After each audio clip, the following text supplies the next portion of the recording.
Good afternoon. Welcome to the banks of the River Mole in Cobham, where you're joining a crowd of, I'd estimate, at least 300, and that number is steadily growing as locals and visitors alike make their way from the Leg of Mutton Field, where we've all been celebrating Her Majesty's Platinum Jubilee in fine style. And we're here to watch the final item on today's programme, organised by the local Conservation and Heritage Trust. This year's running, or should I say floating, of the now legendary Cobham Duck Race, generously sponsored as it has been since the first race began in 2005 by Knight Frank. Now, this event is traditionally held in September as part of our National Heritage Day, but to mark this 70th year of our Queen's record-breaking reign, the Trust decided to bring it forward to this weekend in early June.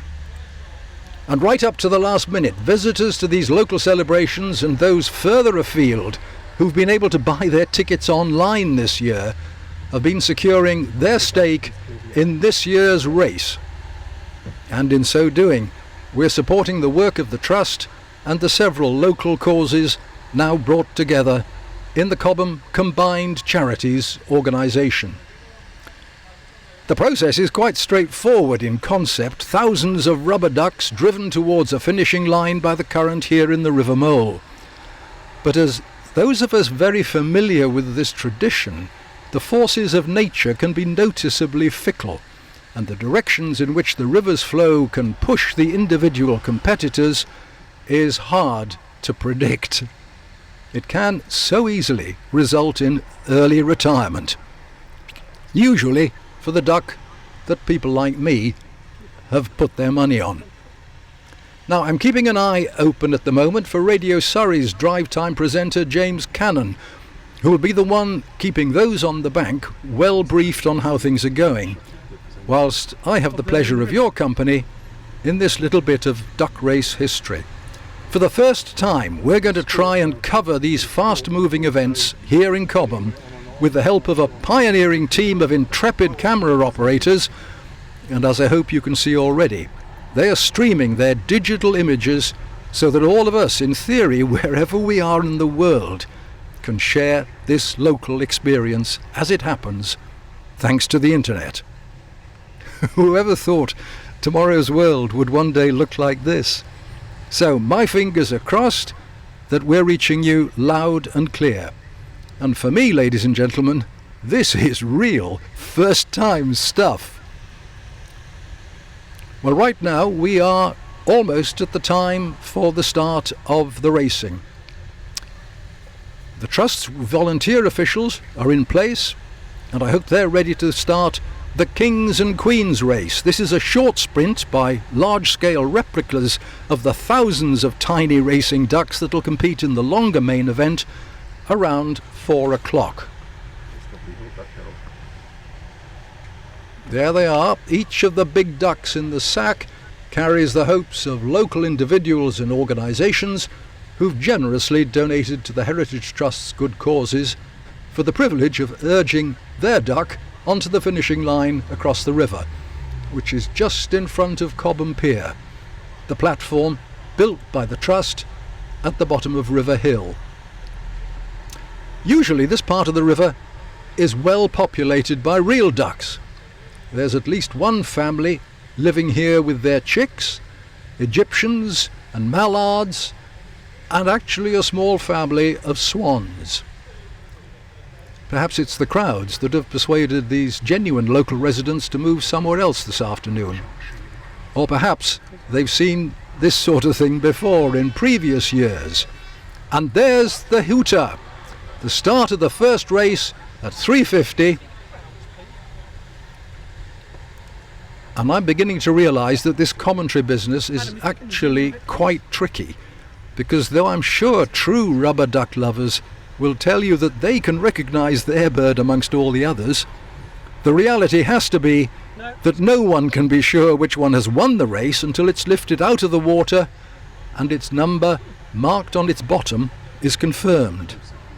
So, though there may be some cheering when the winner reaches the line, It'll take the judges a little while before they can publish on the platform and then on the Trust's website the number of the winner of the Kings and Queens, together with the name of whoever donated to allow it to enter. Getting results is definitely a bottoms-up business in this game, but that makes it all the more fun. In the water at the finish line should be James Davenport, who heads up the local offices of the race sponsor Knight Frank, together with our local MP and currently Deputy Prime Minister, of course, Dominic Raab. James is doing a current job. Is he getting in the way? Will there have to be a recount? No. The pack is opening up. It shouldn't be too difficult to decide who's the winner in this comparatively small race, whereas the big one might be a quite different kettle of fish, but we'll know that in a few minutes' time when it starts at 4 o'clock. We can bring you the news of the results as quickly as we can, but they will be put on the board on the platform and presented on the Trust's website just as quickly as possible. Yep, the enthusiasm is breaking out. There is a clear winner, and it is being picked out of the water. Mr. Raab himself, well, I have to say, who better to see fair play than the current Justice Minister of the UK?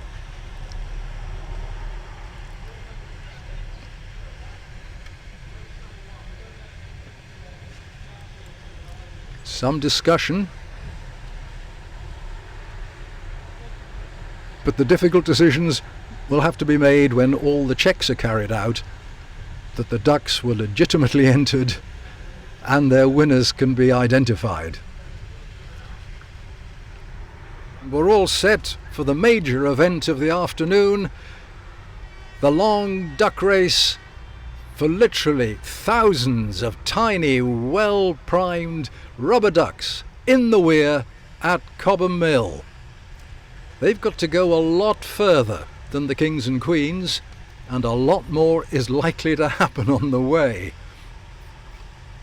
They're overseeing the event the Mayor of Elmbridge, Councillor Simon Waugh, and his job was to ensure that the dispatch into the river was as efficient and smooth as possible, and no one can doubt that that wasn't the case then.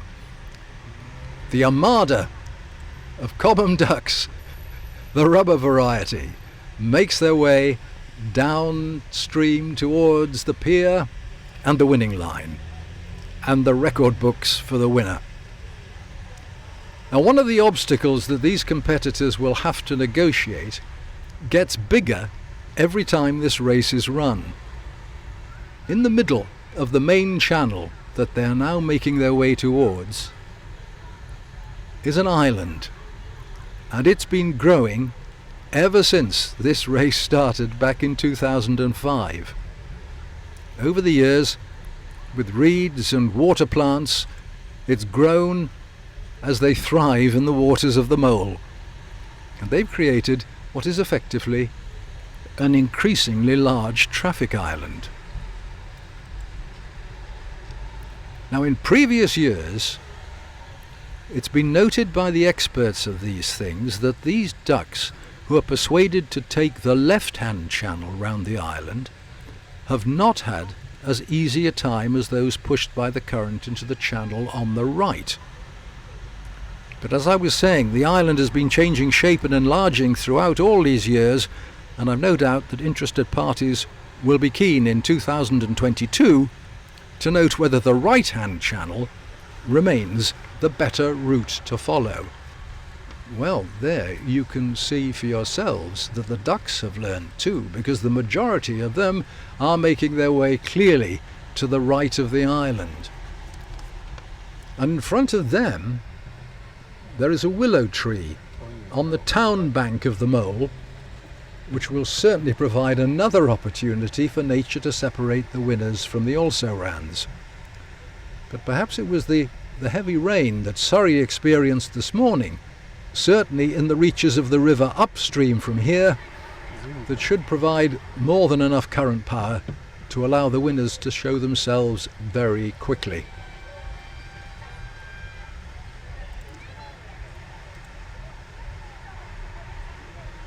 Past the willow, coming into the sight of the crowd, it must be 450 strong now, waiting to see who's going to cross the finishing line. James is in the water, in his waders, specially kitted out, but I'm prepared to bet he's got a pair of long johns underneath.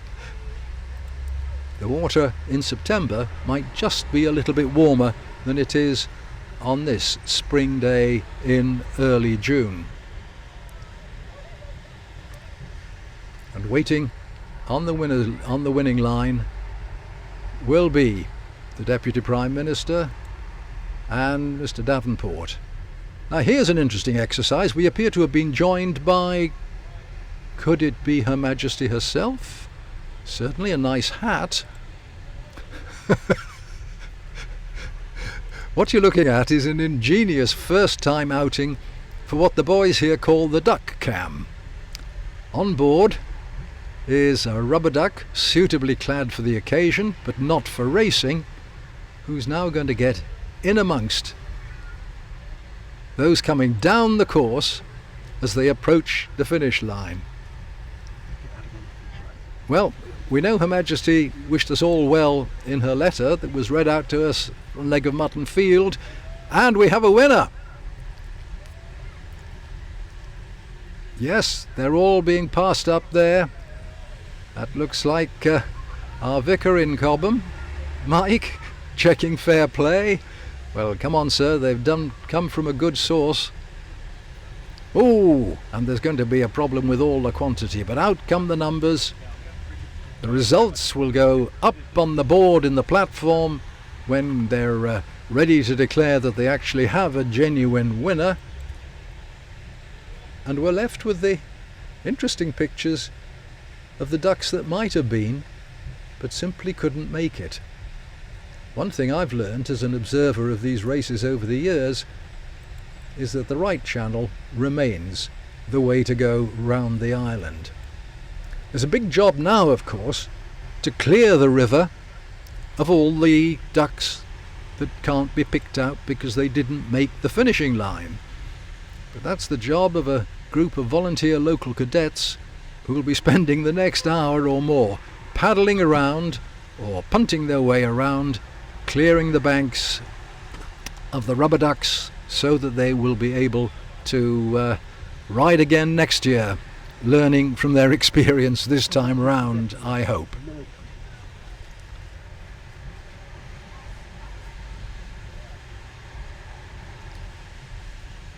It's hard, of course, for those on the bank to know who is won, but we will have the results very quickly, and I'm pretty certain the winner will be identified very soon, and certainly on the Trust's website. The winner surely are us, all of those who've taken part in this now traditional fun here in Cobham. We are all the winners. The Trust can continue its work in helping protect what is great about Cobham in an age when things are changing faster than history has ever known, and by the Trust's donations to Cobham Combined Charities, we can play a part in helping support those in our community who most need and deserve it. Wherever you're watching this, I hope you've enjoyed your time with us here, and thanks to all who've helped make it possible. Thanks to the pioneering technical team who put it together, and I hope you agree it has been an exciting record of something we'll look forward to doing again sometime. From all of us here on the banks of the Mole in Cobham, thanks for watching. Good afternoon.